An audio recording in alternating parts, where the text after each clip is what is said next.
Donc bienvenue, hein, chers amis, chers camarades, bienvenue dans la Maison du Peuple de Sotteville. Merci à vous déjà d'être là. Hein. Merci à toi Guillaume, hein, de nous avoir rejoints. J'ai cru comprendre que tu venais de Tours, hein, du 54e congrès de la CGT, hein, où pour ma part j'ai vu que le rapport d'activité avait été voté de bonnes choses. Merci à toi Florent qui va animer les débats. Alors d'aucuns dans cette salle connaissent Florent, hein. Les cheminots ils le connaissent, mais ils le connaissent comme le petit-fils de Claude, hein, voilà, hein, parce qu'il était tout petit quand il venait là avec son grand-père qui était cheminot, hein, Claude Rago. Sans plus tarder, et après le succès alors, de ceux qui ont assisté de notre précédente conférence qu'on a tenue dans cette salle-là l'année dernière, en présence de Jean-Luc Ducange sur Jean Jaurès, impulsé d'ailleurs par Florent, on s'est dit on ne peut pas passer les 90 ans du Front Populaire, et surtout des luttes qui ont suivi, sans marquer le coup. Hein. Écoutez, il ne me reste que plus qu'à vous souhaiter de bons travaux, et puis à vous, mes camarades, de vous dire bon courage. Merci Sylvain pour cette introduction. Donc, ravi de vous retrouver nombreux ce soir pour discuter de 36, du Front Populaire, il y a 90 ans. Nous sommes aujourd'hui le 4 juin, nous sommes à quelques jours notamment aussi des 90 ans des accords Matignon. Donc je pense que le calendrier est idéal pour une belle causerie ce soir, une belle discussion entre mon invité et moi-même, invité que je vais m'empresser de vous présenter. Sans doute que vous le connaissez peut-être un petit peu, évidemment. Guillaume Robocouachi est agrégé et docteur en histoire. Il est maître de conférences en histoire contemporaine à l'Université de Bourgogne-Europe. Et ses travaux portent sur l'histoire sociale et culturelle du politique au XXe siècle. Sa thèse, notamment, porte sur l'histoire des jeunesses communistes dès l'immédiate après-guerre, des années 1944 aux années 1970.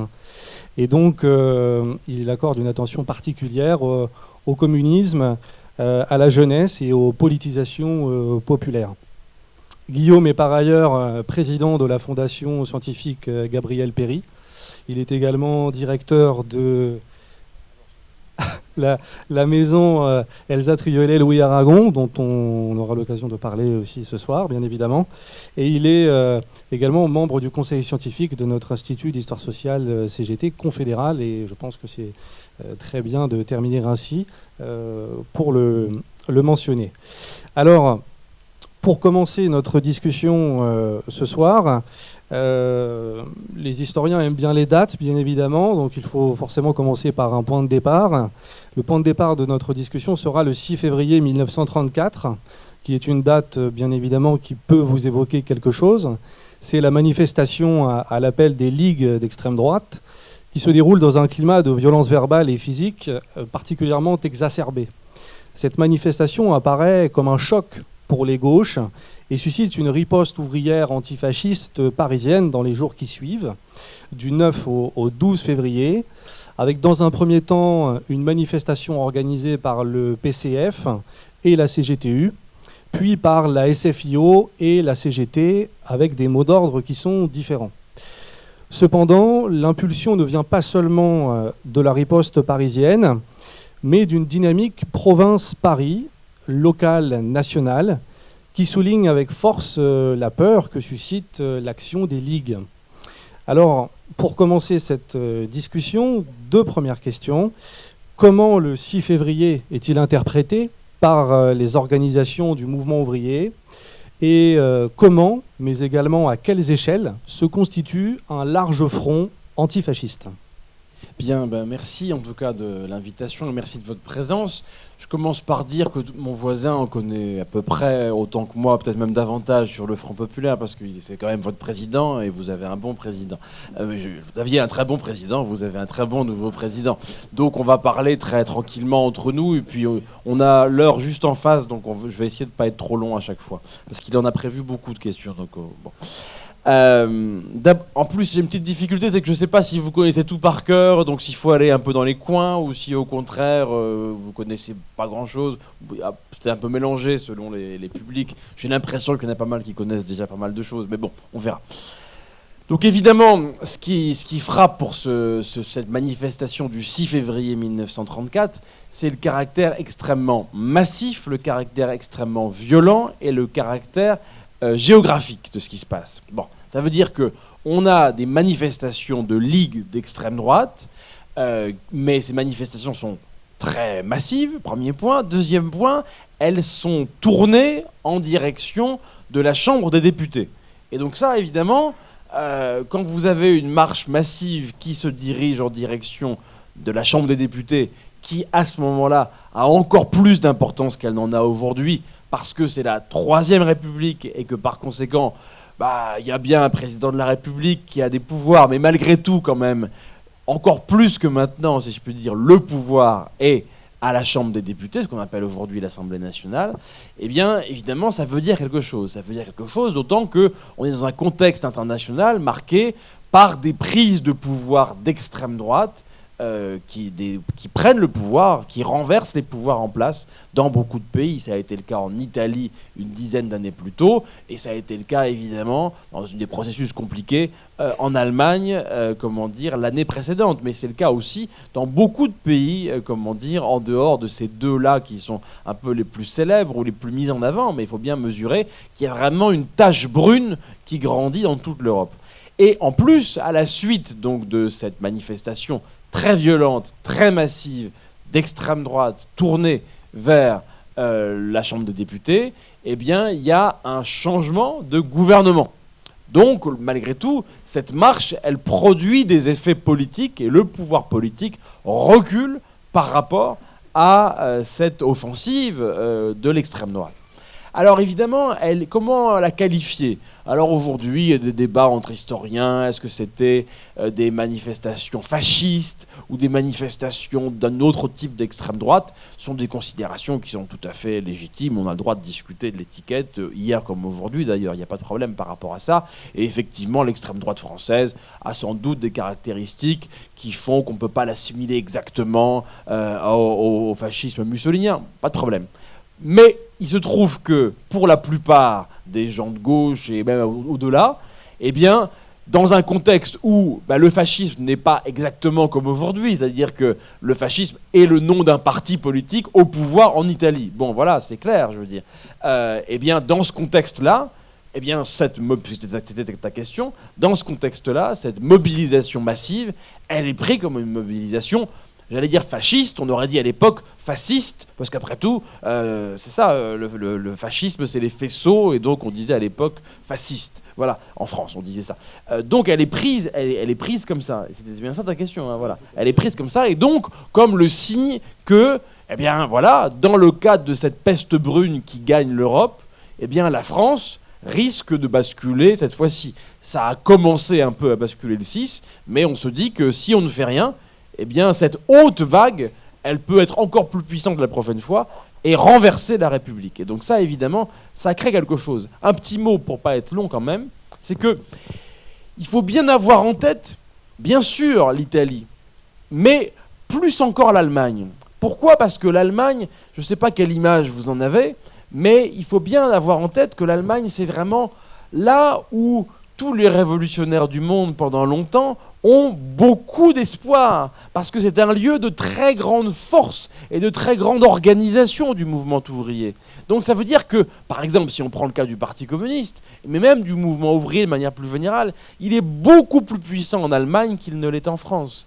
Et donc, quand ça bascule en Allemagne, alors évidemment, si l'Allemagne a pu basculer, bien qu'elle ait un mouvement ouvrier beaucoup plus fort que le mouvement ouvrier français, alors vous voyez ce que ça peut créer comme angoisse et comme inquiétude rationnellement fondée dans le mouvement ouvrier français, en se disant si les Allemands sont tombés, alors a fortiori nous qui sommes moins forts, nous avons toutes les raisons de pouvoir tomber. Et donc, cette menace que nous avons vue là, il faut la prendre très au sérieux.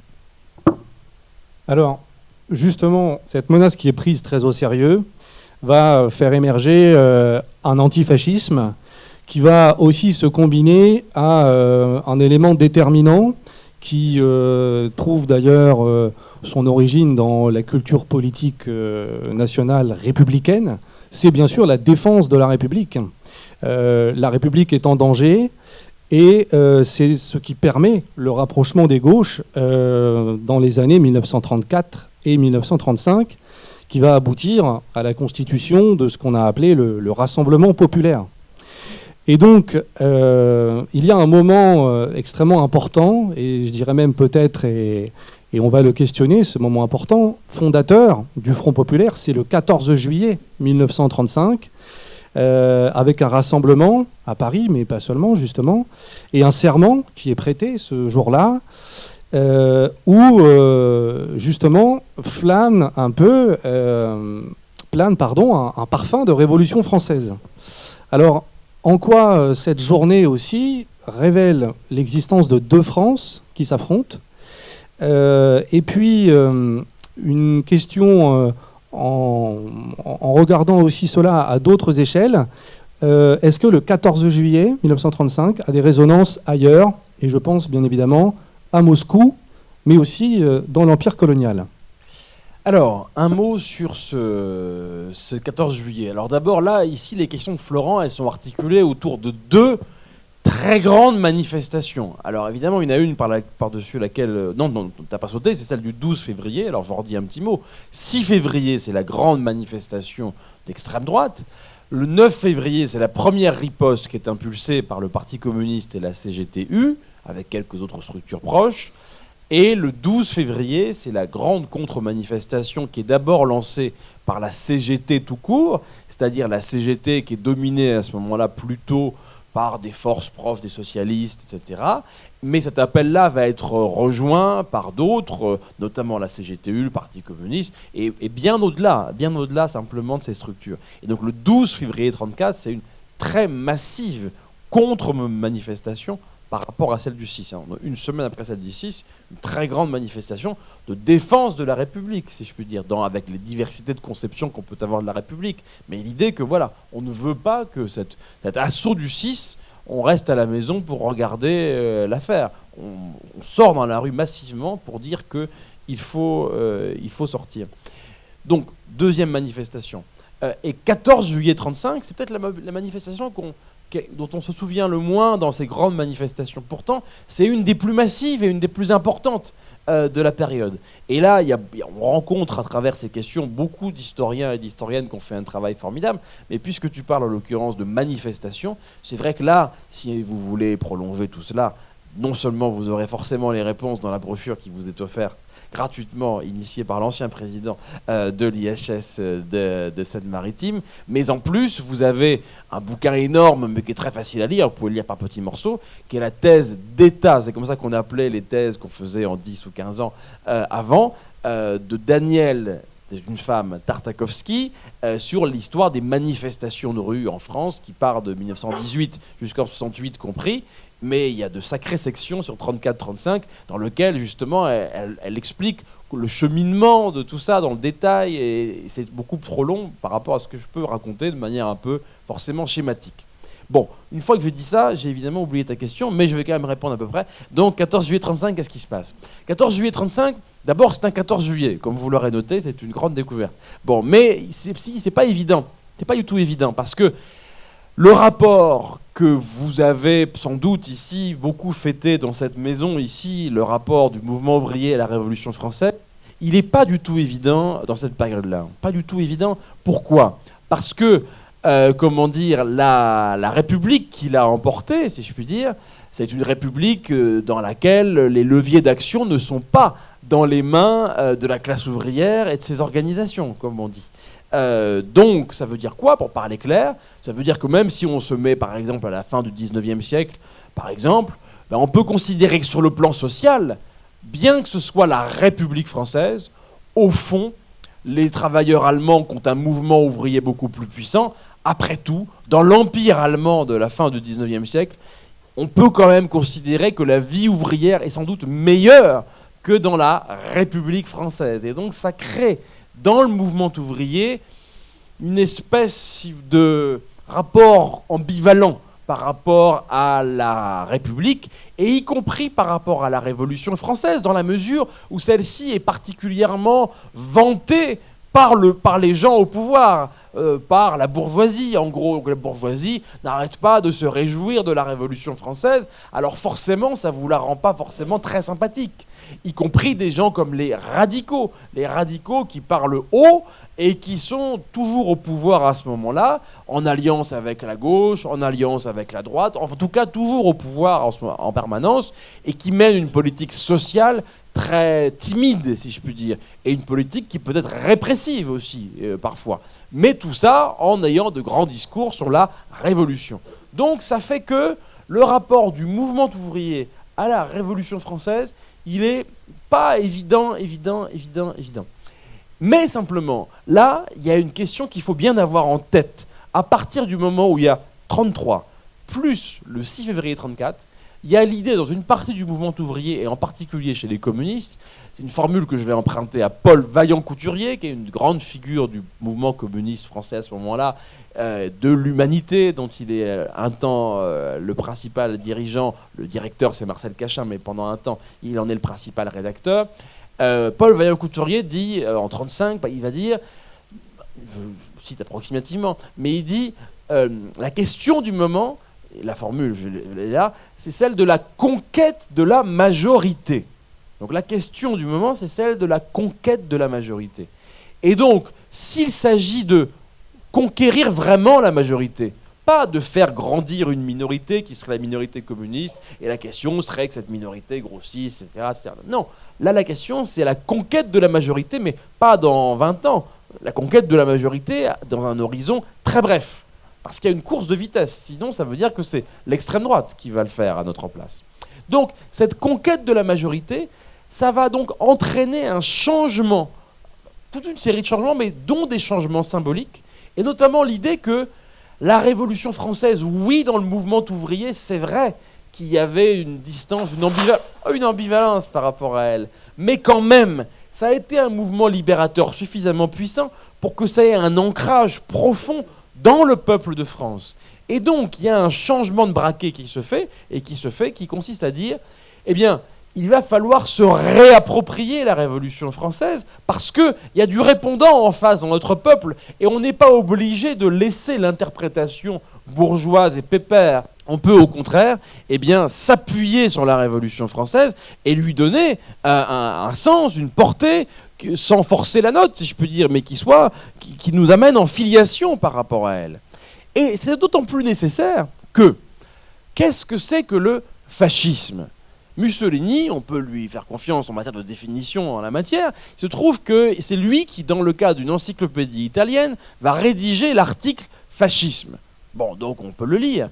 Et de quoi est-il question dans cet article fascisme ? C'est très simple. Le fascisme, c'est le refus des principes de 1789. Évidemment, nous, on est français, on se dit, mais tout le monde s'en fout, la Révolution française, c'est une affaire française. C'est pas une affaire française, la Révolution française. C'est une affaire mondiale, qui porte des principes mondiaux. Les hommes naissent et demeurent libres et égaux en droit. Eh bien, pour les fascistes, ça, c'est ce qu'il faut casser. Parce que les hommes ne sont pas égaux. Il n'y a pas d'égalité des hommes. Il y a des hommes forts, il y a des surhommes, il y a des sous-hommes, il y a des femmes.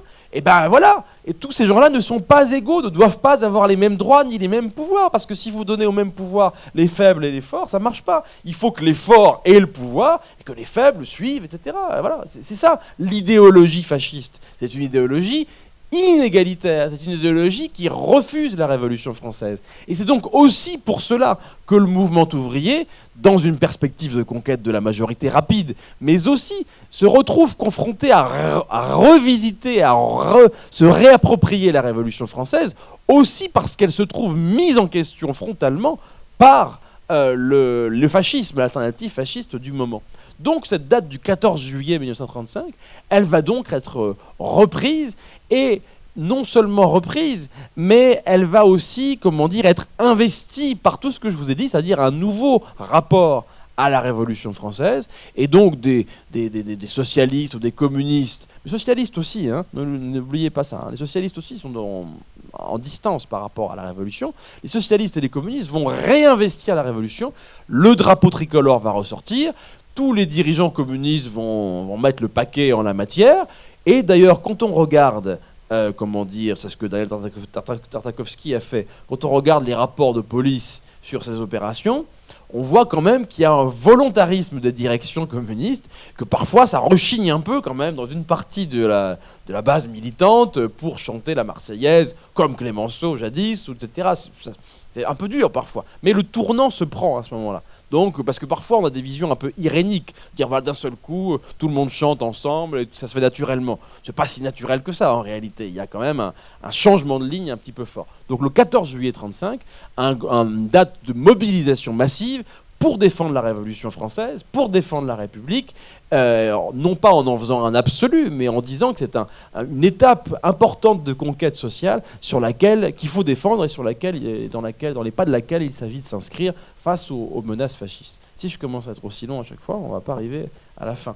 Mais en 2 mots peut-être, voilà. Alors, l'antifascisme, la défense de la République, on peut dire que c'est la base commune en fait de ce rapprochement des gauches, de ce rassemblement populaire en cours de formation. De l'année 1934 à 1936, je pense que c'est important aussi d'évaluer cela sur le temps long. Alors un temps qui peut paraître court aujourd'hui, 2 ans, mais en fait, il faut le dire quand même, hein, depuis 1920, depuis le congrès de Tours, depuis la scission, le mouvement ouvrier, d'un point de vue politique, il y avait 2 partis, bien sûr, la SFIO et la SFIC qui est devenue le PCF, mais aussi d'un point de vue syndical, hein, depuis 1921 également, avec la CGT plus proche de la SFIO, réformiste pour le dire vite, et la CGTU, elle, qui émane davantage d'un syndicalisme communisant proche du PCF. Mais en tout cas, progressivement, ce rassemblement populaire va agréger plus de 100 associations, partis, organisations, syndicats. Au cours de l'année 1935, ce rassemblement populaire aussi va se présenter aux élections municipales, qui va voir notamment des victoires importantes. On y viendra, avec notamment la ceinture rouge. Et puis, ce rassemblement populaire, il adopte pour les élections législatives du printemps 1936 un programme commun, un programme minimal, sur un triptyque pain, paix, liberté. Alors, est-ce que tu peux nous dire peut-être dans un premier temps cette diversité du rassemblement populaire et puis comment il s'est constitué progressivement jusqu'au moment des élections? On va fixer la réponse jusque-là. Ok. Alors, puisque tu as évoqué les questions syndicales, donc tu l'as dit, il y a donc une rupture syndicale entre la CGT et puis ce qui donne la CGT-U, donc la Confédération du Travail Unitaire, le U c'est pour unitaire, qui mélange des gens plus motivés, on va dire, dans lequel il peut y avoir des communistes, mais aussi parfois des anarchistes. Enfin, c'est un peu, voilà, bon, une histoire, un peu compliquée, comme toute l'histoire du mouvement syndical à ce moment-là. Et donc, il se trouve que il y a un tournant dont il faut bien comprendre qu'il est pris à peu près au printemps 1934. C'est-à-dire, c'est pas le passage du jour à la nuit ou de la nuit au jour entre le 6 et le 12. C'est pas parce qu'on fait une manifestation ensemble le 12 février que tout est réglé, si je puis dire. Il y a encore des dissensions qui sont puissantes entre les 2 confédérations syndicales, entre les partis politiques. Simplement, il y a un volontarisme fort manifesté en particulier par un jeune secrétaire général du parti communiste qui est Maurice Thorez, qui pousse très fort pour aller vers la mise en œuvre du Front populaire. Et dans ce cadre, il pousse aussi, tout ça se fait, il pousse, ça fait un peu descendant, mais en réalité c'est un peu en communion d'esprit. Mais les choses se font aussi en même temps du côté de la CGTU, qui va être plus active pour pousser le rapprochement avec la CGT. Mais c'est pas évident, si je puis dire, non plus du côté de la CGT et du Parti socialiste dans un premier temps. C'est pas tout de suite un enthousiasme très grand qui se manifeste pour que ça se mette en œuvre.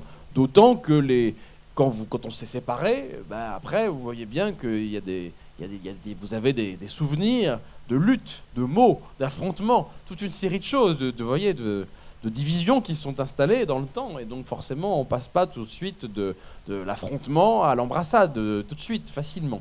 Donc c'est pas simple. Mais ça avance en particulier dans cette direction.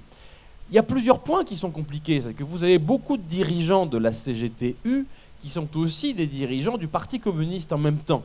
Et ça pose des questions au sein de la CGT, notamment chez certains qui sont un peu réticents par rapport à l'idée d'être 2 fois en responsabilité visible, si je puis dire, dans une organisation politique et dans une organisation syndicale, par exemple. Puis il y a la question des équilibres des uns, des autres, la place, ça pose des questions qui sont pas simples. Alors pour vous situer à peu près où on en est, en gros, c'est quoi le monde syndical d'avant 36 ? C'est un monde syndical qui n'est pas ridicule, mais c'est un monde syndical qui est en gros 500 000 à la CGT, 250 000 à la CGTU, en gros, à la louche.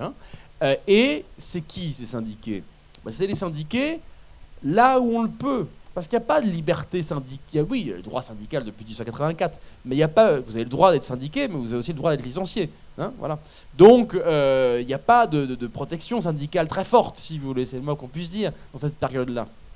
Et donc, ça veut dire que ces syndiqués, c'est pas du tout le salariat, et vous en prenez X%, et ça vous fait la CGT et la CGTU. C'est des secteurs du salariat où le rapport de force est suffisamment bon, où la main-d'œuvre est suffisamment rare, et donc c'est plus difficile pour l'employeur de virer les gens. C'est là, en gros, que le syndicalisme est cantonné, en quelque sorte, dans les métiers à statut ou les métiers, des choses comme ça. Vous voyez, par exemple, le syndicalisme est très très faible dans la métallurgie, qui est pourtant la structure montante, si je puis dire, de ce moment de la révolution industrielle, deuxième élan, est très faible, avant 36, très faible à ce moment-là. Bon, donc c'est ça, cette affaire-là. Et donc il y a des négociations pour essayer de se rassembler, parce que c'est la ligne nouvelle qui est mise en avant pour la conquête de la majorité, pour avancer dans cette direction.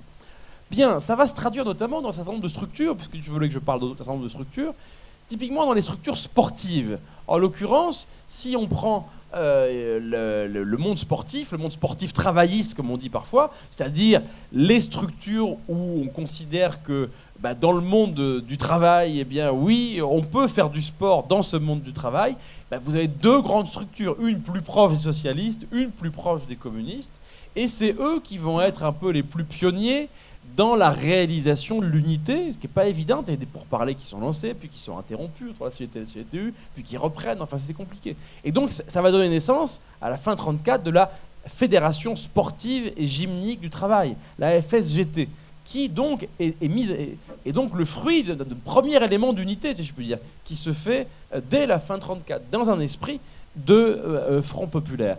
35, tu l'as dit, c'est aussi un moment où il y a ce 14 juillet. Ce 14 juillet, il se fait à l'appel déjà de nombreuses organisations. Pas simplement les syndicats et les partis, mais les structures sportives, la Ligue des droits de l'homme, qui joue un rôle très important. Il y a aussi une alerte dans le monde intellectuel. Donc il y a la création du comité de vigilance des intellectuels antifascistes, des structures comme ça. Et puis le Parti communiste, jadis, avait associé ce qu'on appelle des organisations de masse, c'est-à-dire des structures qui sont initiées par les communistes, mais qui, sur un sujet donné, ont vocation à rassembler très largement, au-delà d'eux.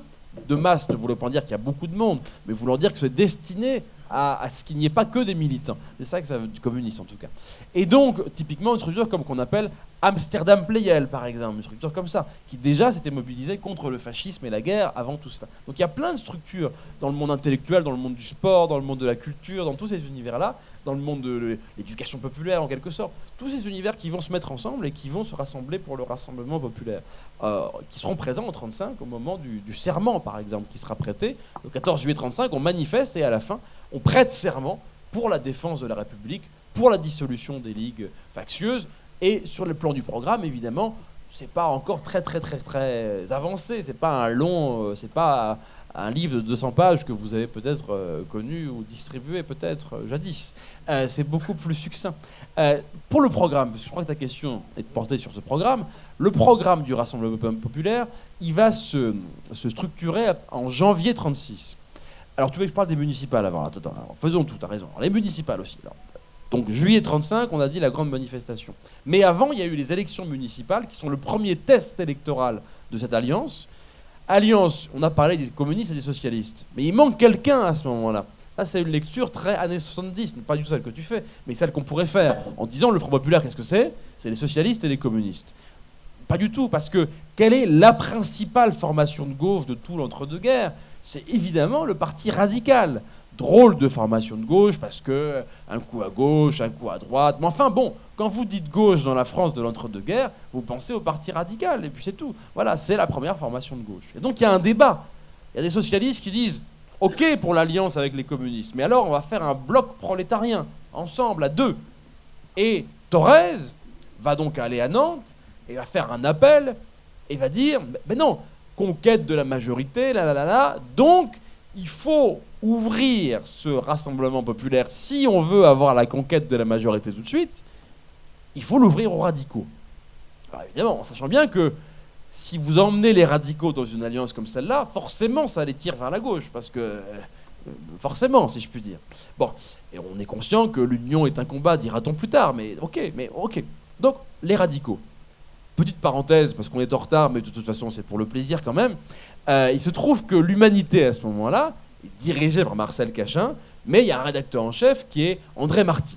Et André Marty, donc c'est une grande figure qui a été un mutin au moment où l'armée française a été envoyée pour écraser la révolution bolchevique, et lui était marin, il se révolte, enfin voilà, c'est une grande figure mais qui est assez raide comme personnage, on va dire, voilà. Mais une grande figure quand même, mais un peu raide. Et donc, pour faire un bouquin à l'occasion du centenaire du Parti communiste, bah évidemment, donc le Front populaire, l'appel de Nantes, Thorez qui dit Front populaire en rassemblant aussi les radicaux, on va dans l'UMA pour faire l'illustration du bouquin. Donc je m'attendais à ce que ce soit en une.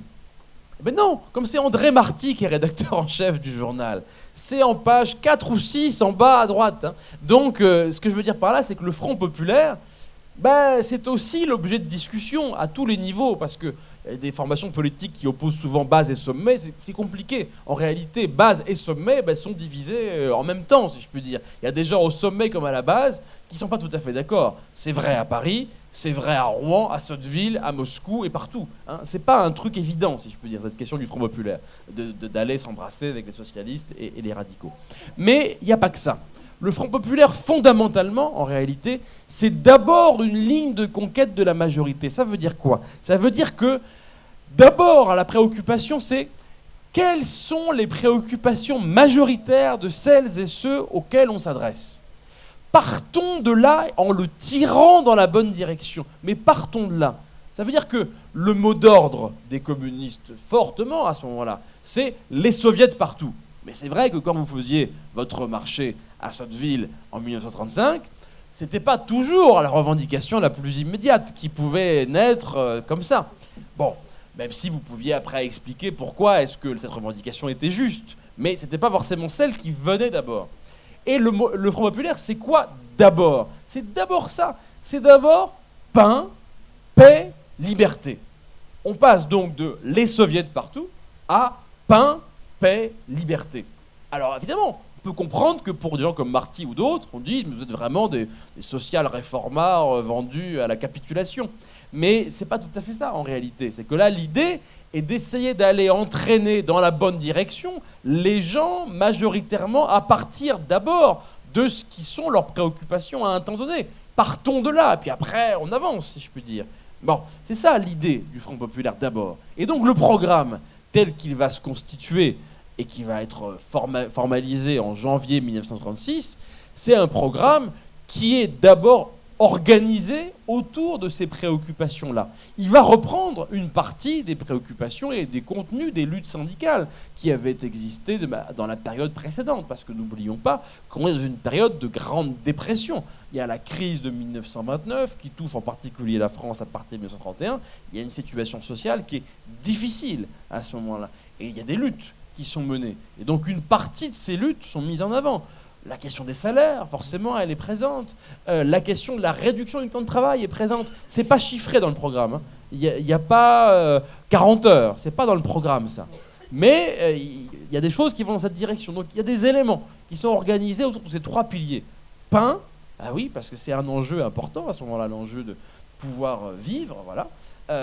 Il y a eu des marches de la faim, parce qu'il n'y a pas le CNR, il n'y a pas la libération. Donc, quand vous êtes au chômage, ben vous êtes souvent dans une situation extrêmement difficile. Il faut la solidarité familiale ou il faut la solidarité de ces nouvelles municipalités de Front Populaire, souvent communistes conquises en 1935, qui essaient d'organiser la solidarité pour ces chômeurs. Mais sinon, il y a eu des marches de la faim qui ont été organisées pour les chômeurs. Et ce n'est pas une formule misérabiliste pour faire pleurer dans les chaumières. C'est qu'il y a un vrai enjeu de ce côté-là. Le pain, donc les salaires, la question du chômage, ces enjeux-là sont présents. La paix, évidemment, dans un contexte où vous avez le fascisme, le nazisme, tous ces pouvoirs bellicistes porteurs de la guerre et des menaces que ça porte, évidemment. Et puis la liberté, là aussi, par rapport à l'enjeu, la menace du fascisme. C'est autour de ça que ça s'organise. Donc c'est un programme très court, très bref, très masse, dirait-on, c'est-à-dire très en lien avec les préoccupations immédiates du plus grand nombre. Donc on peut considérer que, oui, il n'est peut-être pas absolument révolutionnaire, mais dans un moment où la question posée ne semble pas être celle-ci, si je puis dire. Alors, des soviets partout jusqu'à pain, paix, liberté, c'est ce qui révèle aussi un petit peu les mutations stratégiques du Parti communiste, de la ligne classe contre classe à cette ligne des fronts populaires. En cela, le Parti communiste français apparaît un petit peu comme un laboratoire de cette expérience historique que représente le Front populaire.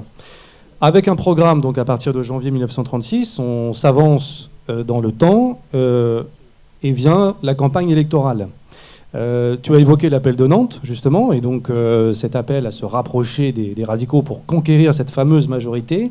Dans la continuité de cet appel de Nantes, il y a notamment un moment très important dans la campagne électorale, moment très important et historique aussi, parce que c'est un discours qui est pour la première fois radiodiffusé, celui de Maurice Thorez, qui est le discours passé à la postérité comme celui de la main tendue.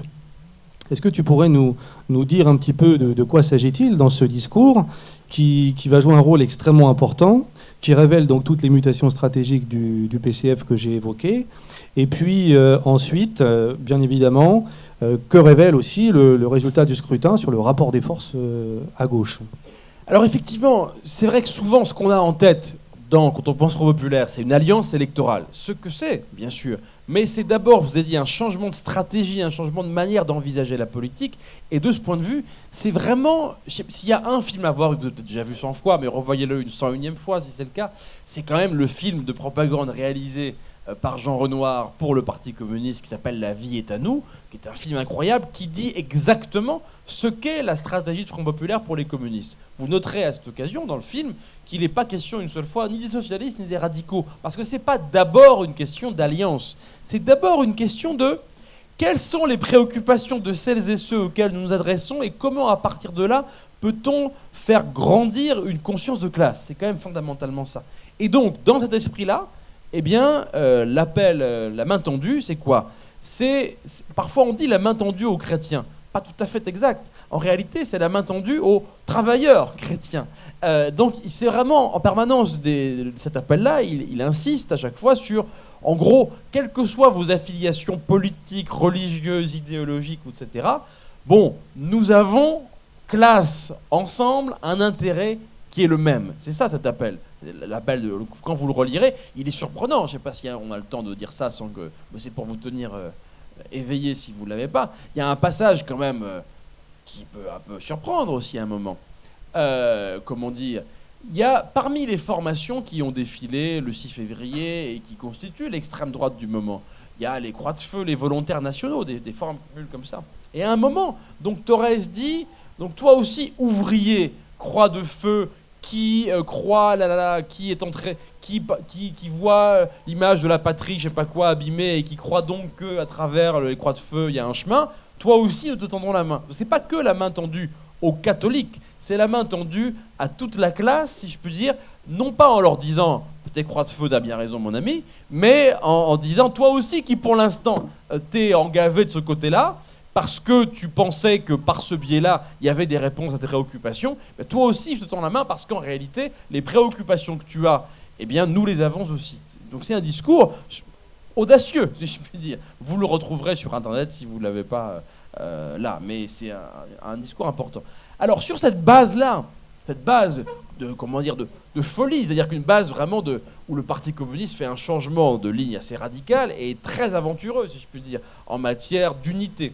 Moi, ce qui m'avait frappé, pour dire un mot des jeunesses, donc les jeunesses communistes, dans les années 20, c'est vraiment la brigade de choc, si je puis dire. C'est-à-dire, c'est eux qui sont actifs dans l'armée, forcément, parce que les jeunes, qui est-ce qui est conscrit, c'est pas les plus anciens, c'est les plus jeunes. Et donc, c'est eux qui sont actifs sur les trucs les plus chauds, si je puis dire, la JC, dans les années 20. Dans les années 30, eh ben, la JC explose complètement. Je veux dire, là, on ne joue plus du tout dans la même cour en nombre d'adhérents, mais la JC, ça va être camping, randonnée, etc. Donc, ça va être au plus près, si je puis dire, des préoccupations, des aspirations des jeunes de ce moment-là. Mais c'est pas grave, parce que ce faisant, si je puis dire, ils nouent des relations et quelque chose se crée. C'est-à-dire que, vous voyez, un chemin se dessine, puisqu'il y a une connexion, si je puis dire, avec la masse des jeunes à ce moment-là.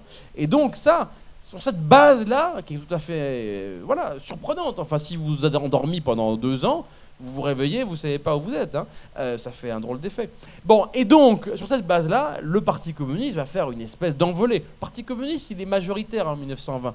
Lorsqu'il y a le congrès de Tours, on adhère ou on n'adhère pas. La majorité des gens qui sont délégués des socialistes disent on adhère. C'est rare à l'échelle internationale. Bon, mais après, ça dévisse, et en particulier dans la période que tu as appelée la période classe contre classe, qui est une période où, à l'échelle internationale, on pense que le cycle de révolution ouvert en 1917 n'est pas du tout clos et que, au contraire, par les contradictions internes au capitalisme, ça va même s'aiguiser et qu'un nouveau temps de révolution arrive.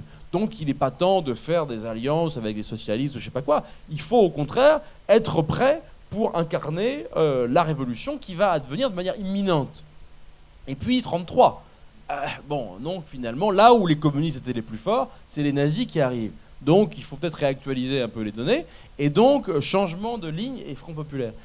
Et donc à ce moment-là, les communistes donc, ils font cette ligne de masse très très puissante qui vont entraîner un essor en nombre d'adhérents qui est tout à fait considérable. Et lors des élections de 1936, eh bien, la formation qui s'était le plus effondrée en 1932, puisqu'on était tombé à 10 députés en 1932, tombé à 10 députés en 1932, et avec beaucoup de maintien au deuxième tour contre tout le monde.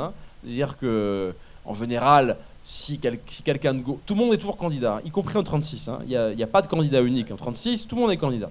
Mais on se désiste au deuxième tour pour celui qui est de gauche, qui est arrivé le mieux placé. En 1932, c'est pas le cas. En 1932, tout le monde est candidat, mais si on peut se maintenir, on se maintient. Il n'y a pas de quartier et en avant. Bon, voilà. Donc 1936, c'est pas ça. Donc 1936, on revient à une situation plus classique. Donc, mais dans ce cadre-là, eh bien, alors, même s'il y a des exceptions, parce que les radicaux, il y a des radicaux, vous savez, qui disent oui, qui disent non.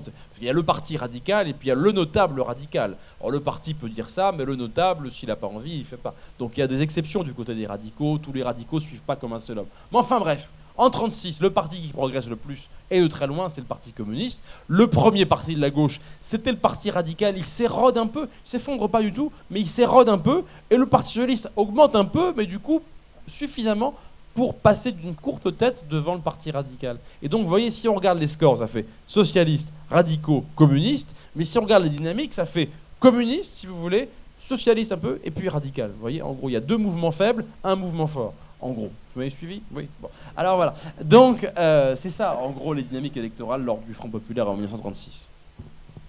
Et donc, sans transition, vous avez bien compris que c'est la SFIO qui est donc le parti majoritaire, ou en tout cas celui qui est en tête des gauches à ce moment-là. Et donc c'est en son sein que l'on trouve le président du Conseil, bien évidemment Léon Blum, et son gouvernement qui sont confrontés donc à l'épreuve de l'exercice du pouvoir. Le président du Conseil, Léon Blum, insiste notamment dans son discours d'investiture sur la nécessité de respecter justement la légitimité du suffrage universel, mais aussi le cadre légaliste des institutions républicaines. Alors c'est là notamment où prend tout son sens la grande différence, la grande distinction entre la conquête et l'exercice du pouvoir. On peut aussi imaginer le Front populaire comme une nouvelle façon de gouverner, une nouvelle manière de gouverner. Est-ce que tu peux justement nous préciser cette différence et surtout ces 2 conceptions, que signifie conquête et exercice du pouvoir ? En gros, c'est compliqué de parler de Léon Blum et des socialistes de l'époque, notamment par rapport à la mémoire qu'il en existe aujourd'hui et aux usages qui en sont faits. Toute personne qui a été ou est membre du Parti socialiste aujourd'hui, souvent dans la tétralogie ou la trilogie, enfin les figures tutélaires, va souvent se dire, s'inscrire en filiation par rapport à Léon Blum. C'est même vrai de gens qui ne sont plus au Parti socialiste ou qui ne l'ont jamais été. On peut bien avoir un Macron ou je sais pas quoi qui peut dire Blum, oui, bien sûr. Bon, alors c'est compliqué Blum parce que je veux pas le mettre trop à gauche parce qu'il peut y avoir une différence entre le discours et la pratique, mais en tout cas au moins du point de vue du discours, on n'est pas du tout sur du Macron. Hein. En 1920, par exemple, au congrès de Tours, il y a un débat. Alors bon, donc Blum est du côté de ceux qui ne veulent pas adhérer à l'Internationale communiste. Et pourquoi il ne veut pas adhérer? Il s'explique, il dit est-ce que c'est parce que je serais hostile à la dictature du prolétariat? Mais pas du tout, je suis pour la dictature du prolétariat. Donc vous voyez, il y a plein de choses comme ça, vous voyez, donc c'est pas tout à fait le cas d'Emmanuel Macron, je crois, aujourd'hui. Donc vous voyez, en fait, c'est compliqué à ce moment-là précis. Donc évidemment, chez les socialistes, les voilà à la tête du gouvernement. Bon, très bien, mais à ce moment-là, ça veut dire qu'ils sont à la tête du gouvernement, comme après tout... Lénine se retrouvait à un moment à la tête du gouvernement. Donc ça veut dire qu'ils sont à la tête du gouvernement, c'est pour faire la révolution et tout le changement du mode de production qui est dans leur texte de congrès. Hein. Voilà, le socialisme, ça veut quand même dire ça. Hein. C'est un changement de mode de production par rapport au capitalisme. Et ça, c'est ce qu'ils revendiquent dans les textes de congrès des socialistes. Voilà, c'est ça. Bon, donc alors, ils sont à la tête du gouvernement. Les communistes sont des alliés. Bon, donc on y va, je veux dire, on va donc en avant. Et ça, c'est ce que Blum appelle, il dit, ça ce serait la conquête du pouvoir. Mais il dit, mais en fait, on n'a pas été élu pour ça, en réalité. Et donc, on n'a pas les possibilités de faire ça dans la période actuelle. Parce que, certes, on est arrivé en tête, mais nous ne sommes pas arrivés en tête pour ça. Nous sommes arrivés en tête pour le programme du Front populaire. Et donc, nous allons exercer le pouvoir en étant conscients que nous ne l'avons pas conquis. C'est-à-dire que nous allons mettre en œuvre la feuille de route du Front populaire pour laquelle une majorité s'est prononcée. Alors, on a bien compris que le Front populaire et ce gouvernement de Front populaire, donc mené par Léon Blum, n'avait pas l'intention d'instaurer le socialisme en France, hein, tout simplement à ce moment-là. Comme l'a écrit notamment l'historien Jean Vigreux, le Front populaire, l'œuvre du gouvernement de Léon Blum, se lie tout simplement dans une nouvelle forme d'intervention de l'État, hein, en fait, régulateur notamment dans l'économie, qui emprunte notamment à d'autres expériences comme outre-Atlantique aux États-Unis avec le président Roosevelt et le New Deal, hein, par exemple. On l'a évoqué, hein, le programme de janvier 1936 c'est un programme minimal, un programme commun, certes, une base commune, minimale. Et donc, lorsque la victoire des gauches est consacrée, lorsque Blum arrive à Matignon, après cette victoire électorale du Front populaire, il y a aussi une vague de grève qui déferle sur le pays.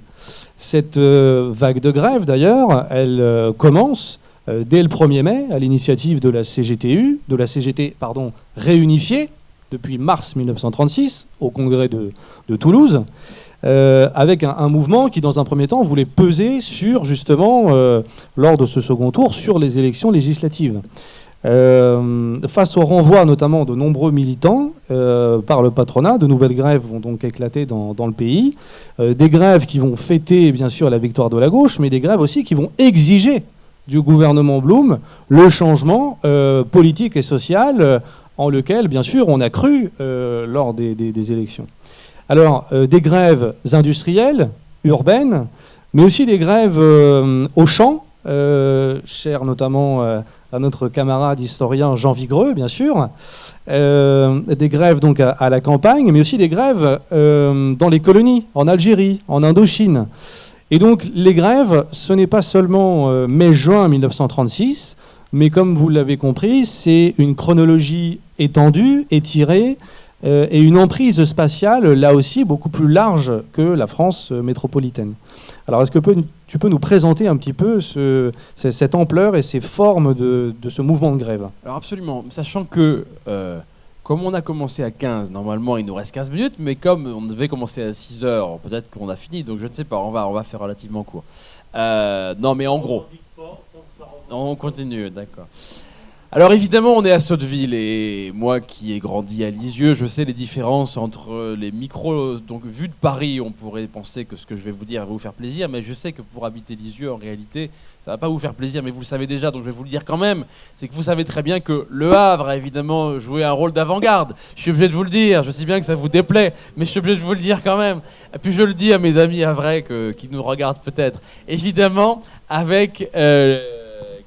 les usines aéronautiques, Breguet, évidemment, avec ce mode particulier qui est la question des occupations, évidemment, d'usines.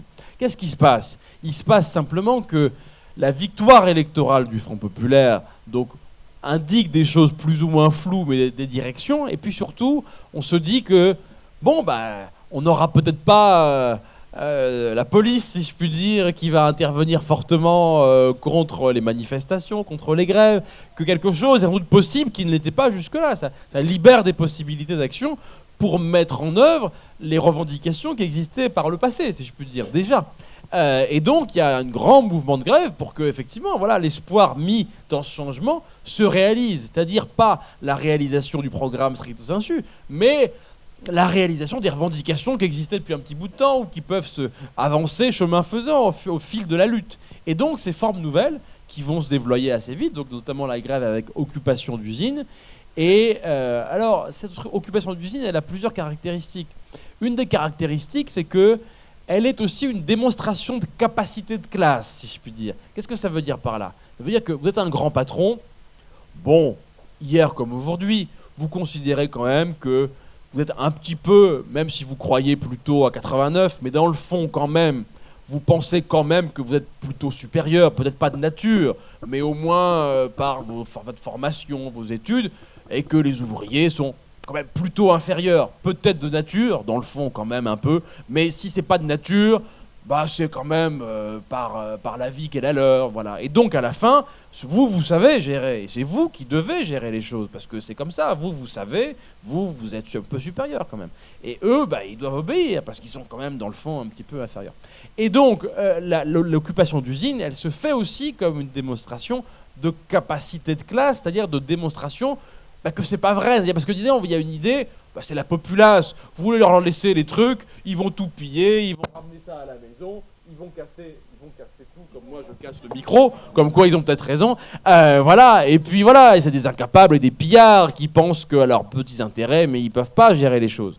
Et donc, il y a une volonté au contraire de démontrer que non, c'est pas ça, donc on entretient l'outil de production, il n'est pas dégradé, etc. Il y a une volonté au contraire de montrer que non, la classe ouvrière, elle est responsable, elle est capable, et donc, elle peut prendre en main le destin, son destin et peut-être le destin du pays au-delà. Il y a cette question qui se joue évidemment aussi à cette occasion. Et puis il y a un rapport de force forcément qui se crée parce que évidemment, puisque vous occupez l'usine, c'est plus difficile de faire le lock-out comme on disait à l'époque, le lock-out, c'est-à-dire vous virez tout le monde, etc. Et vous rembauchez que les gars qui disent d'accord, mon bon maître, je ne ferai plus rien, etc. Bon, donc c'est plus difficile. Vous prenez aussi la main par rapport à ça. Et puis, il y a ce que vous connaissez par cœur, c'est-à-dire aussi une dimension festive, même si c'est une dimension festive dans l'inquiétude et dans la revendication, mais il y a une dimension festive, une dimension culturelle aussi, parce que je n'aurai pas le temps d'en parler tout de suite, mais c'est-à-dire, c'est un moment aussi où il y a un intérêt du monde ouvrier et du mouvement ouvrier pour les enjeux culturels, et de l'autre, un intérêt du mouvement culturel pour le monde ouvrier. Partie du monde de la culture se dit, mais on peut pas quand même en permanence travailler que pour la bourgeoisie. En gros, c'est vrai des peintres. Vous voyez, vous êtes peintre, vous faites des peintures. Et après, qui les achète? Vous voyez, donc même la musique, l'opéra, tout ça, c'est un peu compliqué. Il y a une sorte de contradiction. Donc là, il y a une volonté des artistes, beaucoup, qui se disent, il faut, nous, on veut créer, on veut faire pour tout le monde. Donc il y a un vrai élan du monde culturel en direction du mouvement ouvrier. Et de l'autre, c'est un moment qui n'a pas toujours été le cas, c'est un moment où le mouvement ouvrier s'intéresse aux questions culturelles et dit oui, on y va, allons dans cette direction. Il y a une rencontre avec le Front populaire. Et les grèves, c'est un moment de cette rencontre en particulier, parce que vous avez plein de groupes partout qui vont se présenter dans les usines occupées, donc on pense à Prévert, on pense à qui on veut, à Aragon, à Éluard, à plein, des poètes, on a des poèmes, du spectacle, du théâtre, des fanfares, et puis une pratique locale aussi qui va se développer dans cette affaire-là. C'est pas que descendants, c'est descendants, ascendants, c'est tout ce qu'on veut, dans tous les sens. Ce bouillonnement du Front populaire. Et surtout, pour finir, évidemment, les conquêtes sont énormes. Elles sont concrétisées par les accords Matignon à l'échelle nationale. Bon, donc c'est quoi? En gros, c'est les salaires avec une augmentation de 7 à 15%, 7% pour les salaires les plus élevés, 15% parce qu'on y a l'idée qu'il faut remonter les salaires les plus bas. Pour les salaires les plus bas, c'est des gains incroyables. Donc on passe de 48 heures à 40 heures, donc je ne sais pas si vous voyez l'écart quand même. Hein. Donc c'est énorme, il y a une journée de travail qui tombe, hein. Je veux dire, c'est quand même énormissime. Et puis c'est les congés payés, ce truc très étrange, on voit bien d'ailleurs que ça gratte toujours un peu, dire l'idée que l'employeur paye des gens pour qu'ils ne travaillent pas, ce qui reste toujours un truc un peu indigeste quand même. Bon, donc 2 semaines de congés payés à ce moment-là. Et puis, autre chose encore, c'est les délégués ouvriers. Le principe normalement, c'est face à face. Donc, l'employeur, le salarié. Alors évidemment, le rapport de force est foutu d'avance, parce que du coup, un salarié contre un employeur, c'est super, c'est un homme, tout le monde signe à égalité, mais en fait non, parce que le rapport de force est forcément du côté de l'employeur. Et donc là, il y a l'idée qu'on va mettre en place des délégués ouvriers qui vont pouvoir parler au nom de plus que la personne elle-même, mais au nom des salariés tous ensemble. Donc ça crée évidemment des modifications du point de vue du rapport de force, et ça met une brèche dans le patronat de droit divin. Parenthèse, c'est la première fois que des femmes vont être amenées à voter avec la possibilité légale. Parce que dans les villes communistes comme à Ivry-sur-Seine, il y avait déjà été mis en place dans l'entre-deux-guerres, non seulement il y a eu des femmes qui ont été élues dans l'interdiction en 1925, elles n'avaient pas le droit, mais elles ont été élues quand même, mais bon, c'était invalidé. Et après, dans beaucoup de villes communistes, eh bien, il y avait un double scrutin. Le scrutin normal, donc légal avec les hommes, mais à Ivry-sur-Seine, il y avait un scrutin parallèle où les femmes pouvaient voter. On ne mélangeait pas les bulletins parce que sinon ça aurait invalidé l'élection, mais on faisait voter les femmes à part pour qu'il y ait cette pratique du scrutin. Mais donc là, c'était symbolique, si je puis dire, puisque ce n'était pas concrétisé dans la loi. Là, avec les délégués ouvriers, est reconnu le fait que vont voter tous les salariés. Tous les salariés, ou comme on dirait maintenant, tout.te.e, enfin vous avez compris. Voilà, donc les salariés, hommes et femmes, à ce moment-là, qui vont se retrouver à voter pour ces délégués ouvriers en 36. Donc ça, pour finir, parce que là on arrive bientôt au bout quand même, de la période, même en prenant la période, la vision large de l'heure, pour finir, pour moi je pense que c'est un des éléments les plus importants de la mémoire du Front populaire. Même s'il y a la suite sur laquelle on n'aura pas le temps de revenir, qui est la fragilité de ces conquêtes, qui vont être évidemment concédées, parce que vous êtes quand même patron, il y a quand même beaucoup de raisons d'avoir peur, je veux dire. Il y a le Parti communiste qui fait un bond invraisemblable. Donc déjà, ça vous fait déjà une sacrée frayeur. Deuxièmement, vous avez une syndicalisation qui va être massive. Massive. C'est-à-dire que ces mouvements de grève, comme ils sont victorieux, si vous voulez, ils mettent en difficulté le discours dominant. Le discours dominant dit « la lutte est vaine, l'organisation est vaine, essayez de vous démerder tout seul ». Bon, ok. Mais là, vous faites l'expérience collective d'une lutte qui change les choses effectivement. Donc on peut toujours vous répéter matin, midi et soir « ça sert à rien de lutter, ça sert à rien de s'organiser ». Vous avez fait l'expérience d'autre chose. Et ça, si je puis dire, ça vous donne une génération. Vous êtes parti pour 40 ans, si je peux dire. Avec un truc comme le Front populaire, ça ouvre une période pour longtemps, quels que puissent être les retours en arrière, les difficultés. Parce que vous avez vécu la puissance de lutte, la puissance de la grève, la puissance des manifestations et l'effectivité du changement. Et donc ça, vous vous en souviendrez, si je puis dire. Et on pourra toujours vous dire que c'est faux, que ça n'existe pas, que c'est impossible. Vous l'avez vécu. Et donc ça, c'est ce qui crée quelque chose de tout à fait fondamental qui va durer au moins jusqu'en 68, si je puis dire. Et qui va, avec des relais, je passe à ta conclusion parce qu'on est fini, hein, d'accord. Donc, parce que tu parlais de la mémoire, tu avais prévu de parler de la mémoire, mais qui va créer des relais en longue période, si vous voulez, des relais de de syndicalisation, des relais de lutte, parce qu'on aura fait cette expérience-là. Ce sera entretenu par d'autres luttes qui vont elles-mêmes entretenir cette expérience-là. Celle de la libération, celle de 68, qui vont entretenir encore cette expérience. Je lutte, je m'organise, je gagne. Ça crée des choses. Mais évidemment, vous voyez où je veux en venir, c'est que, en creux, ça explique aussi une partie, comment dire, des difficultés dans lesquelles nous pouvons nous trouver dans la période actuelle. C'est que nous avons, comment dire, les gens de ma génération ont moins d'expérience collective de lutte nationale victorieuse. Ma génération, au sens plus vieux que toi, et je pense un petit peu, ma génération, c'est déjà pas mal, mais bon, elle a déjà comme victoire le CPE de notre ami Dominique de Villepin, c'est-à-dire qu'on s'est mobilisé et on a réussi à empêcher un recul. Mais donc c'est pas mal déjà. Mais vous voyez que malgré tout, ça n'a pas forcément cette espèce de puissance que peut-être celle de 36, qui pour cela reste une expérience, comment dire, profonde et profondément positive. Et c'est aussi une des raisons importantes, à mon avis, des rencontres comme celle qu'on a là. Parce que le discours qui est celui de la vanité des luttes est un discours permanent, si je puis dire.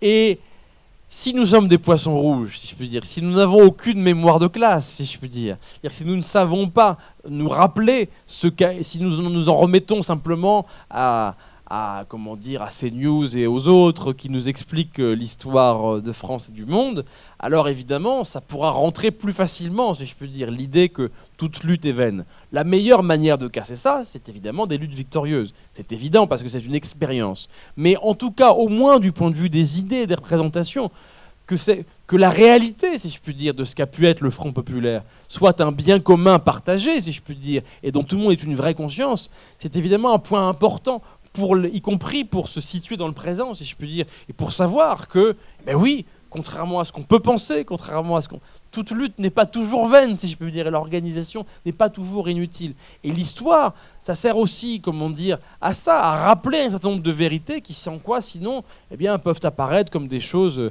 comment dire, qui n'ont jamais existé, et on fait comme si ça n'existait pas, et c'est un frein pour les mobilisations. Mais tu tiens à ta dernière question, moi je trouvais que c'était une belle conclusion, mais vas-y.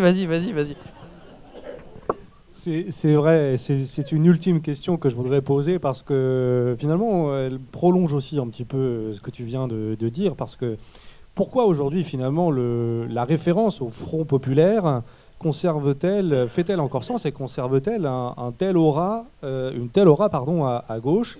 Et est-ce qu'on peut dire que cette formule de Front populaire fait œuvre de mythe mobilisateur, justement? Suite aux élections législatives anticipées après la dissolution de l'Assemblée nationale en juin 2024, on a tout de même une coalition électorale de partis de gauche qui s'intitule Nouveau Front populaire. Alors, est-ce qu'on peut dire qu'il s'agit d'un mythe mobilisateur? Et une fois que tu auras répondu à cette question, je pense que nous pourrons faire participer le public nombreux qui prolongera les échanges, bien évidemment. Vas-y, Guillaume. Bien, alors on va repartir. Alors,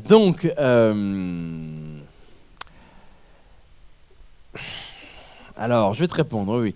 Qu'est-ce que je vais te dire? Eh bien, disons que le Front populaire, pourquoi il y a cette mémoire? Il y a cette mémoire entretenue parce qu'il y a ces phénomènes, et ces phénomènes vécus à la première personne par beaucoup de gens. Ce que je veux dire par là, c'est qu'il ne faut pas trop croire à la toute-puissance des syndicats ou des partis sur le plan de ce que les gens ont dans la tête. Ce qui est encore plus fort que ce que les partis ou les syndicats disent, c'est ce que les gens ont vécu et ont dit eux-mêmes. C'est pour ça que la Révolution française, typiquement une expérience qui se joue à des millions de personnes, vous ne pouvez pas l'effacer d'un trait de plume parce qu'il y a des millions de personnes qui l'ont vécu, qui en ont parlé à leurs enfants et à leurs petits-enfants. Vous voyez, je veux dire, il y a quelque chose de cet ordre-là, une sorte de mémoire populaire par-delà les organisations qui existent. Bon.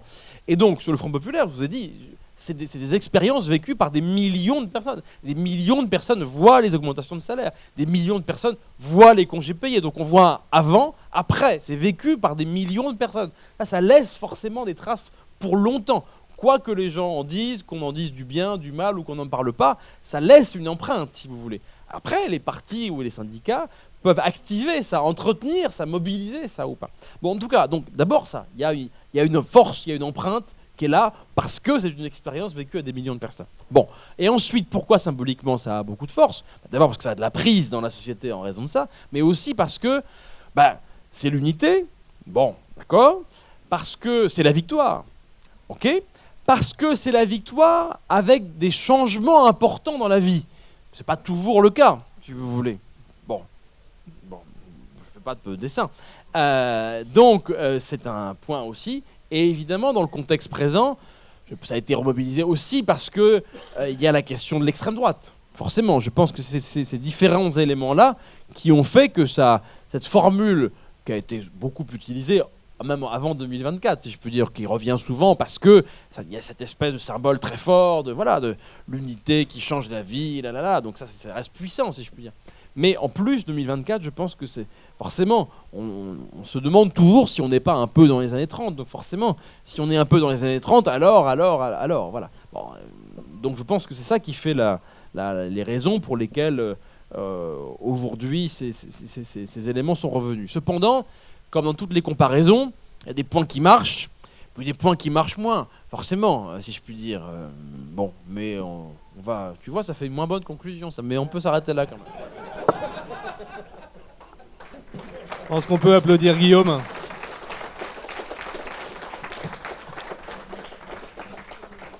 Je te remercie infiniment pour ces riches échanges et cette discussion qui se prolonge au présent et dans l'actualité.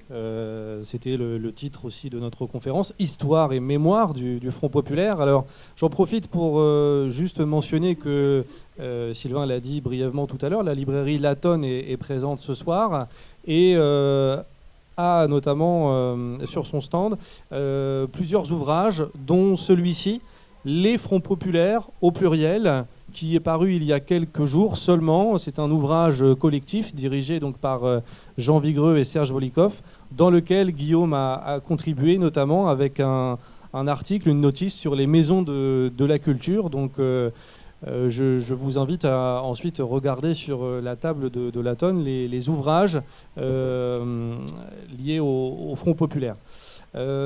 Moi, j'en termine là avec mes questions, bien évidemment, mais je vous passe la parole. S'il y a des questions dans le public, pour prolonger cet échange, je peux faire passer le micro, ou Florence, tu t'en occupes. Parfait. Bonsoir, merci pour cet exposé. Mais moi, j'ai toujours une question qui me taraude. Pourquoi les femmes n'ont pas obtenu le droit de vote en 1936 ? J'imagine qu'on en prend plusieurs, mais s'il n'y en a qu'une, je vais répondre, mais s'il y en a d'autres, il y en a d'autres.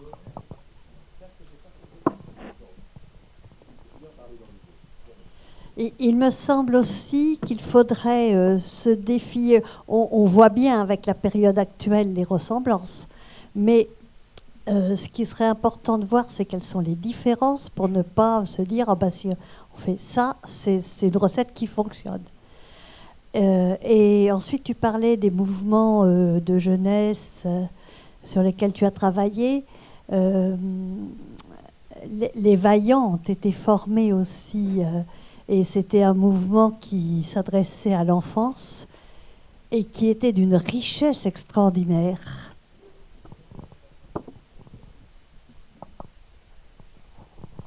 Et on parle beaucoup de l'affiliation entre 36 et maintenant. Mais je trouve que mai 68 est beaucoup plus proche de 36 que ce qu'on a pu vivre même en 1995, où moi, en 95, j'ai été hyper déçu. Je développe pas, mais j'ai eu l'impression qu'il y avait eu un arrêt du mouvement en 95, alors que plus les jours passaient, plus le mouvement était massif. Et moi, j'entendais dire, mais les conditions ne sont pas réunies pour aller plus loin. Et donc, moi, ma filiation 36, c'est plus 68, parce que c'est le mouvement populaire, c'est les grèves massives, c'est 13 millions de grévistes à cette époque-là, et des gains. Et depuis 68, j'ai l'impression qu'on n'a rien gagné, mais qu'on est en train de perdre beaucoup de choses. Et je finis. Il y a les livres d'Alexandre Courban sur le passage de l'avenir, les rues d'Espérance, qui parlent de 36 de façon très, très intéressante. Voilà. Bon, Pas mal déjà, c'est ça. Alors on y va. Alors, les femmes et le droit de vote. 2-3 choses. Un, comment dire, il y a un problème radical. Il y a le problème de toute la droite n'est pas unie. Il y a des gens de droite qui ne sont pas forcément contre. Mais il y a deux chambres. La Troisième République, il faut bien voir, c'est une drôle de truc, la Troisième République. Hein. Troisième République, il n'y a pas de constitution. Il y a des lois constitutionnelles qui sont votées en 1875, par une majorité monarchiste. Hein. Donc c'est un truc un peu bizarre, parce que normalement, quand on fait la Révolution, on fait une chambre. C'est comme ça. Ça s'appelle l'Assemblée nationale. On a fait ça à la Grande Révolution et en 48 aussi. Ça s'appelle l'Assemblée nationale. Après, quand on fait deux chambres, souvent ça veut dire il y a une chambre dans laquelle il va y avoir des gens qui sont un peu c'est la chambre basse, comme on dit. Donc la chambre un peu plus près du peuple. Enfin, mais il faut quand même une chambre un peu sérieuse pour un peu calmer tout ça. C'est souvent comme ça. Donc c'est le bicamérisme. Souvent il y a deux chambres et la deuxième chambre, c'est la chambre un peu pour calmer tout ça. Le Sénat, les vieux. C'est ça que ça veut dire, donc, qui vont un peu... même dans certaines périodes, on appelle ça parfois le Sénat conservateur, c'est le nom officiel de la Chambre. Bon, donc évidemment, la Troisième République, c'est pas la Deuxième République. Donc évidemment, il y a deux chambres. Et donc il y a le Sénat, évidemment. Et pour les questions comme ça, le Sénat compte beaucoup. Donc la Chambre des députés... D'ailleurs, la Troisième République, c'est la Chambre des députés, c'est pas l'Assemblée nationale. Ça dit quelque chose aussi. Hein. Vous voyez, si c'est l'Assemblée nationale, c'est-à-dire que la nation est assemblée là, il est normal qu'elle ait le pouvoir. Si c'est la Chambre des députés, c'est une chambre parmi d'autres. Vous voyez ce que je veux dire? Bon. Donc, bref. Dans la Chambre des députés, c'était peut-être jouable. C'était jouable. Parce que socialistes, communistes, un peu de droite, quelques radicaux, c'est jouable. Mais au Sénat, c'est pas possible. Parce que les communistes au Sénat, c'est vraiment la denrée rare. Les socialistes, il n'y en a pas beaucoup non plus. Donc c'est foutu. Et donc en fait, ceux qui vont bloquer la revendication du droit de vote des femmes, c'est le Sénat radical. Ça, c'est la version électorale, qui est juste et parlementaire. Après, on va me dire, oui, mais évidemment, s'il y avait eu un mouvement, comment dire, puissant, quel que soit le truc, de toute façon, ça canne toujours, si je peux dire, parce qu'on ne peut pas avoir une vision trop électorale des choses. En réalité, il y a un rapport de force qui est au-delà des enjeux, comment dire, comme ceux-là. Même si sur cette question-là, le Sénat avait un pouvoir bloquant qu'il n'avait pas sur une partie des mesures sociales qui pouvaient être prises par la Chambre des députés simplement. Mais, donc là, disons les choses comme elles sont. Là, alors, entrons dans les contradictions plus douloureuses et retirons un peu quelques aspects qui peuvent être un peu mythiques du Front populaire. Pour conquérir la majorité, ça veut dire quoi la conquête de la majorité façon Vaillant Couturier et façon... ça veut dire que tu pars d'abord des revendications très majoritaires à l'intérieur de ceux ou celles auxquelles tu t'adresses. Et donc, ça veut dire que les revendications les plus avant-gardistes que le communiste avait, tu ne vas pas commencer à dire l'inverse le lendemain de ce que tu disais avant. Tu ne vas pas commencer à dire la femme au foyer et rester à la maison. Donc bien sûr que non, on ne te dit pas ça. Mais par contre, il faut regarder les choses comme elles sont. Tu prends les tracts ou tu prends l'UMA, tu vois bien que, comment dire, ce qui est dit sur ce sujet-là, voilà. Pourquoi ? Parce que tu n'as pas de majorité dans le pays qui est d'accord avec ça. Il y a même plein de femmes qui ne sont pas d'accord sur ça, qui elles-mêmes intériorisent le truc. Bon, donc ils considèrent que c'est un problème. Le pire, comme exemple, c'est la question coloniale. Le Parti communiste est à fond sur les questions coloniales à ce moment-là. 31, c'est pas très longtemps avant. 31.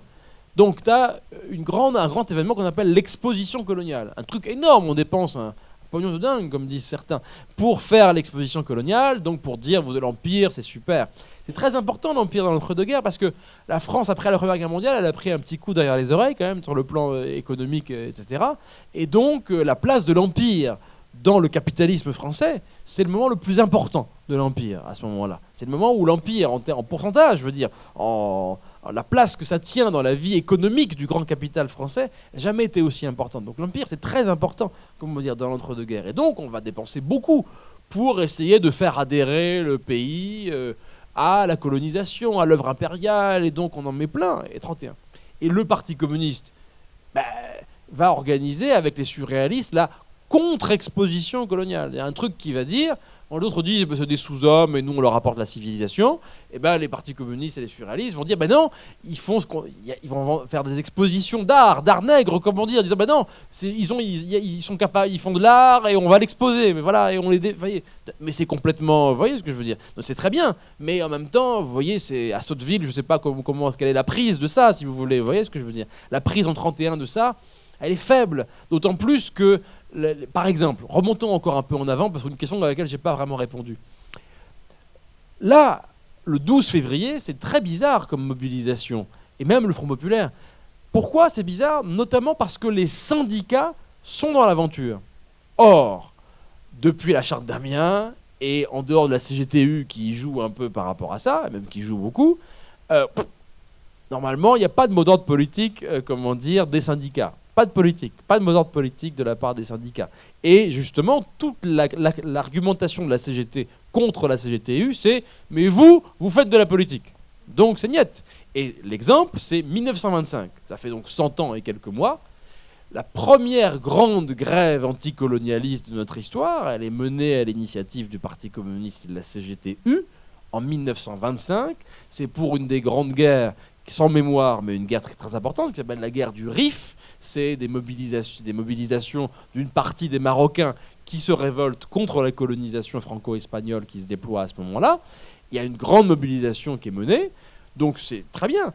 Mais c'est vrai qu'elle a un écho réel, mais compliqué malgré tout. Je veux dire compliqué, et y compris la mobilisation anticolonialiste. Ça veut dire que, vous voyez bien ce que ça a d'abstrait quand même. Vous habitez Sotteville, vous êtes ouvrier à Sotteville. Le Rif, vous savez même pas où c'est sur une carte. Et on va vous demander de faire grève, alors que la vie n'est pas si facile, pour des gars que vous savez pas situer sur une carte.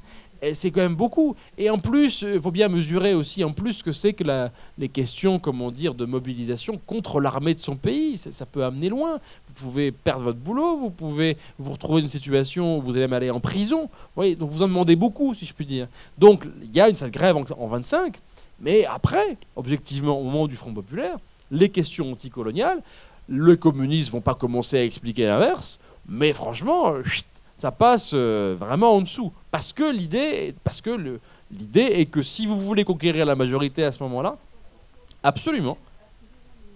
Ouais. Et ben c'est la même chose. C'est-à-dire qu'en fait...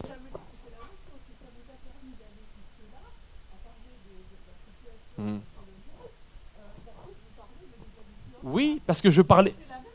Ben oui, c'est-à-dire que dans les deux cas, c'est des revendications d'avant-garde qui sont minoritaires dans le pays à ce moment-là. Qui sont minoritaires et qui ne peuvent même pas être entendus au niveau des syndicats.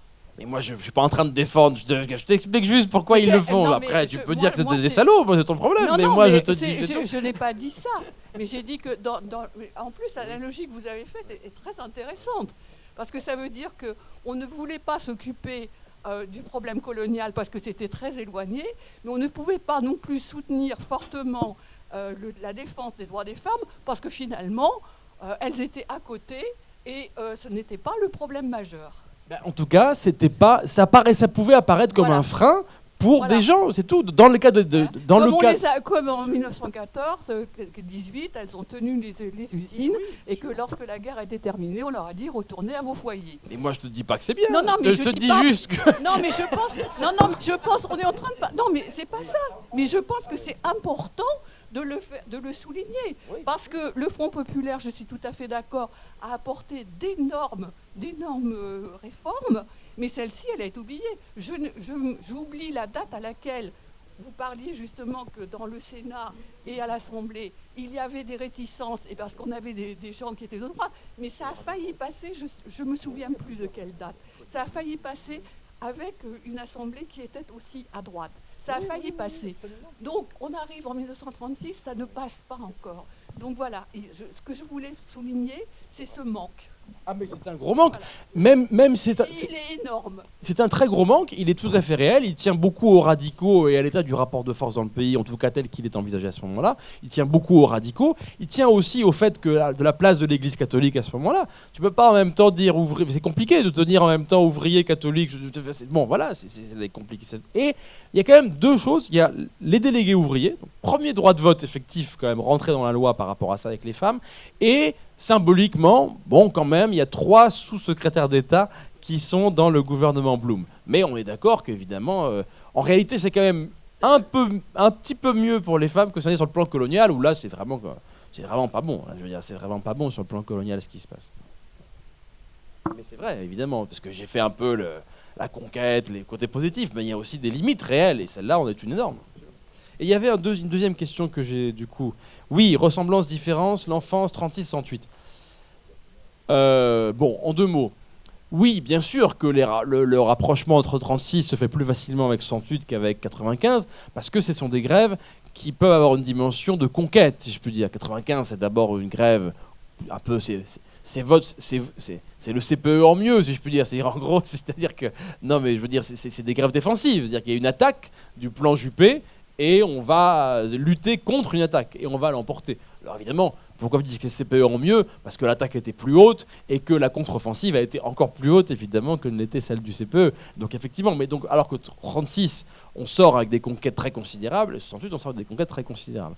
Donc c'est vrai que de ce point de vue-là, le parallèle se fait mieux, même si une des grandes différences, c'est que 68, le taux de syndicalisation dans le pays, la force d'organisation syndicale est beaucoup plus importante au début du mouvement que c'est le cas en 36. Parce qu'en 36, je vous l'ai dit, même si ça a remonté un peu avec la dynamique de l'unité, où en gros on va repasser le million assez vite de syndiqués, néanmoins la syndicalisation elle se fait chemin faisant, si je peux dire. Mais elle n'est pas là au départ, si je peux dire. C'est pas nul, mais c'est faible au départ quand même. Et c'est chemin faisant qu'on a, parce que les gens font l'expérience de la lutte, de la victoire, que ça part, si je puis dire. Et d'ailleurs, c'est comme ça que les équilibres à l'intérieur de la CGT se trouvent complètement modifiés. Puisque lors de la réunification, en gros, c'est les réformistes qui tiennent leur gars. Légitimement, en quelque sorte, puisqu'après tout, ils sont plus nombreux. Mais en fait, il y a une dynamique populaire de masse tellement importante du côté des communistes, mais c'est logique avec tout ce que je vous ai raconté dans la dernière période, que finalement, ils vont se retrouver... c'est de leur côté, si je puis dire, que l'expansion va être la plus forte au moment de ces... Et ça va changer les équilibres à l'intérieur de la CGT jusqu'à la guerre qui, évidemment, amènera des modifications assez substantielles. Et sur les mouvements que vous connaissez déjà, c'est-à-dire que... lors de l'interdiction du Parti communiste, tous ceux qui, à l'intérieur de la CGT, ne veulent pas s'éloigner du Parti communiste vont être mis de côté, que ça va faire monter dans le rapport de force interne la place de la partie la plus anticommuniste, disons, à l'intérieur de la CGT, notamment René Belin, qui est le numéro 3 de la CGT, et qui... finira ministre du Travail du maréchal Pétain, le numéro 3 de la CGT, René Belin. Donc c'est pour ça que c'est évidemment une parenthèse. Même si, parce que maintenant il faut faire attention, ça j'aime bien le rappeler parce que quand même, mais maintenant il faut faire attention parce que comme l'extrême droite finit par répandre l'idée selon laquelle tous les ministres de Pétain étaient des gens de gauche, faut pas exagérer, ils ont des prises de guerre, mais faut pas pousser quand même. On sait tous où ils étaient, d'où ils venaient, etc. Ils venaient pas en masse de la CGT et des organisations socialistes, ni communistes, ni rien, même si on a eu, évidemment, mais c'était pas le gros de l'ensemble. Et sur les organisations de jeunesse, tu as parlé de l'enfance, typiquement, c'est vrai, il y a un changement d'orientation de ces structures-là. Voilà. Donc, faire plus, faire en direction de différents publics. Et puis, il y a aussi des réflexions pédagogiques qui se font par ailleurs. De nouvelles conceptions de l'enfance qui se font à l'échelle internationale, avec des circulations aussi de réflexions par rapport à ce que peuvent penser les Américains, comme Dewey, que penser Makarenko, que penser toute une série de pédagogues, et de penser, évidemment, Henri Vallon en France commence à prendre un peu d'importance. Enfin voilà, il y a aussi toute une nouvelle considération de l'enfance qui se développe et qui va se renforcer dans ce cadre-là.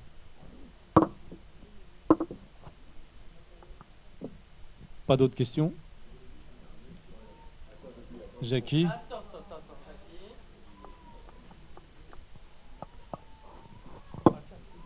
Juste un mot sur les questions liées à la syndicalisation en 1936. Bon, évidemment, on parle souvent des déserts syndicaux, mais en 1936, je crois même que c'est encore pire.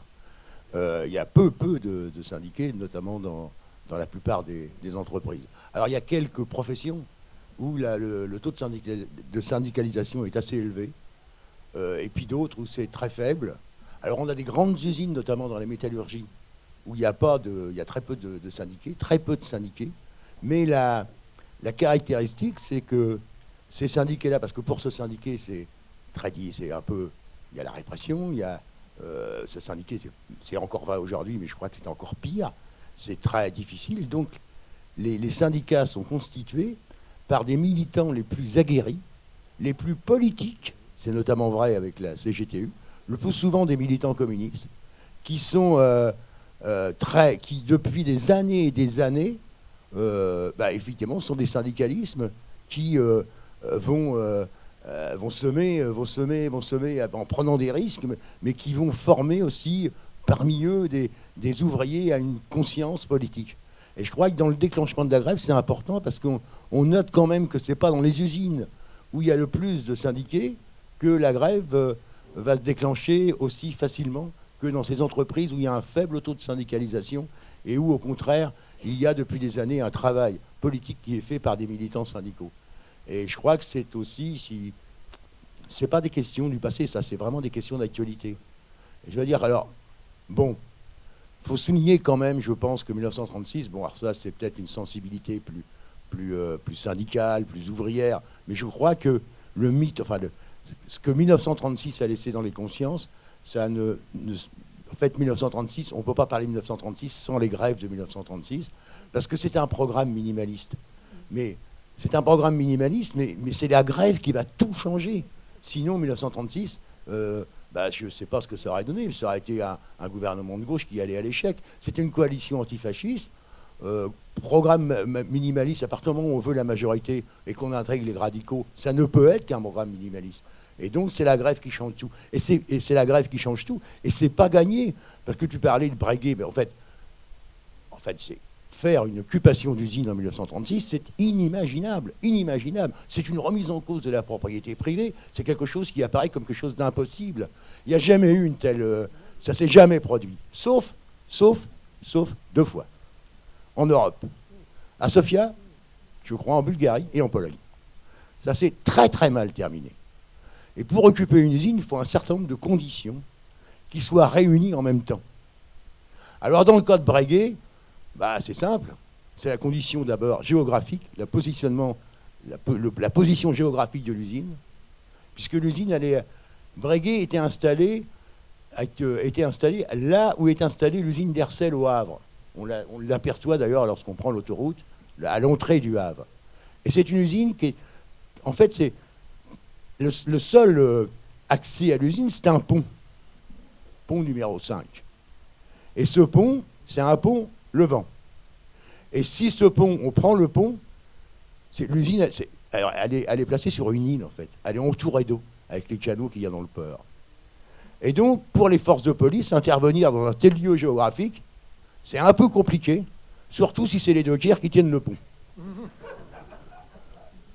Donc, lorsque la grève se déclenche, parce que la grève provient, en fait, d'une sanction à l'égard de 2 militants de la CGT qui ont fait la grève le 1er mai, mais la grève va se déclencher, en fait, que le 9 mai. C'est-à-dire, pendant 8 jours, il va y avoir sans arrêt des allées et venues. Le maire joue le rôle de médiateur entre le patron, mais tous ces éléments-là suffisent pas. Il faut aussi un autre élément. L'autre élément, c'est une prise d'otage. En gros, en clair, quelque chose sur lequel on peut faire pression. Et c'est quoi cette prise d'otage? C'est un prototype d'hydravion auquel le patron tient comme à la prunelle de ses yeux. Et si jamais les forces de police interviennent, c'est déjà compliqué avec le pont, le prototype, il n'existe plus. Donc, à partir de là, ça va continuer à les allées et venues entre la mairie, les négociations. Puis à un moment donné, ils vont dire, les conditions sont remplies pour qu'on occupe l'usine. Et ça va donner un exemple qui va faire tache d'huile. On le sait bien, parfois ça s'accélère, hein, et là ça va donner un exemple qui va faire tache d'huile, et pour la première fois on va assister à une occupation d'usine, et puis on assistera bien après à d'autres occupations d'usine, mais l'origine c'est cela en fait. Il fallait vraiment que toutes les conditions soient réunies. Bon, je voulais pas être plus long parce que ça peut être très long, je vais encore me faire engueuler si je suis long. Non, je veux pas être plus long. Voilà. Bon. On arrête là, mais je vais essayer d'avoir ma veste. Voilà. Hein? Il y a une dernière petite question, madame. C'est d'ailleurs pas une question, c'est pour montrer l'évolution des choses. Parce que dans les années, alors je ne sais plus si c'est 80 ou 90, il y a eu à Rouen un très gros problème entre les femmes du PSU et du jeune MLF et le PC qui était à l'hôtel de ville, là où il est toujours.